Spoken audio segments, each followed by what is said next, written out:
Hi everybody, my name's Brady. I'm with Made by Hemp, and I'm here to answer the question, what is CBD?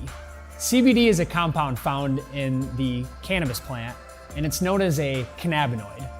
There's well over 100 known cannabinoids, CBD being one of the more famous ones.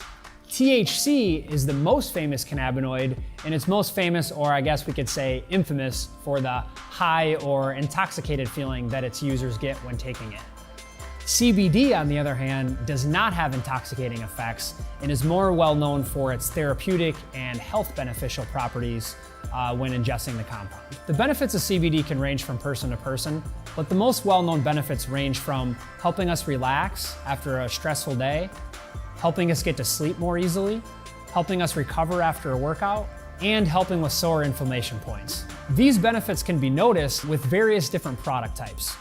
There are many different ways to enjoy the benefits of CBD, which is one of the fun things about it, is that there's so many different ways to take and enjoy CBD products. Ways ranging from edibles to tinctures that go under our tongue, concentrates, topicals, and many more.